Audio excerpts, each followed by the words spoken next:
भारत की नाथपंथ की परंपरा, भारत की इसी आध्यात्मिक विधा को आगे बढ़ाने वाली एक विशिष्ट साधना पद्धति है। ये परंपरा भगवान शिव से आगे बढ़ती है, योगीराज मत्स्येंद्र नाथ से आगे बढ़कर के महायोगी गोरखनाथ ने इसे फिर व्यवस्थित स्वरूप दिया। कहते हैं महायोगी गोरखनाथ शिव का ही एक योगी रूप है और भारत की साधना पद्धति के इतने आयाम महायोगी गोरखनाथ ने दिए, वह किसी भी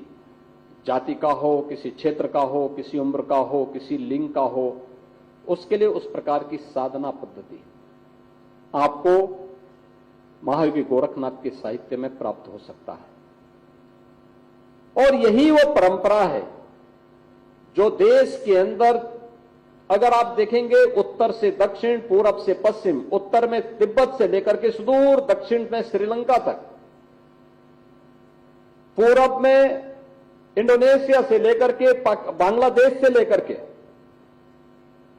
और पश्चिम में अफगानिस्तान तक, अगर आपको भारत की आध्यात्मिक साधना की चिन्ह देखने हो तो आपको कम और ज्यादा मात्रा में ये तीन विशिष्ट साधनाएं आपको देखने को मिलेंगी। बौद्ध परंपरा आपको देखने को मिलेंगी, भगवान बुद्ध से जुड़ी हुई अनुयायी आपको देखने को मिलेंगे, आदि शंकराचार्य की परंपरा आपको देखने को मिलेगी और महायोगी गुरु गोरखनाथ की परंपरा इन सभी क्षेत्रों में आपको देखने को मिलेगी। तिब्बत की पूरी परंपरा उसी परंपरा के साथ जुड़ी हुई है जिसको महायोगी गोरखनाथ ने नौनाथ और 84 सिद्धों के नाम पर हम सबके सामने प्रस्तुत किया था। यह वही परंपरा है। नाम आगे पीछे हो सकते हैं, 84 सिद्धों के नाम आगे पीछे हो सकते हैं, नौनाथों के नामों में आगे पीछे उलटफेर हो सकता है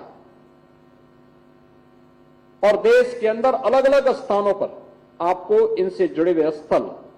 इनसे जुड़े हुए मंदिर, मठ, खो, गुफा, धूना, ये सभी आपको देश के अंदर अलग अलग स्थानों पर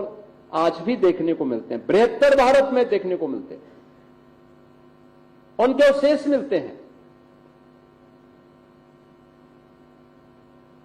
अलग अलग कालखंडों में उनकी विद्यमानता,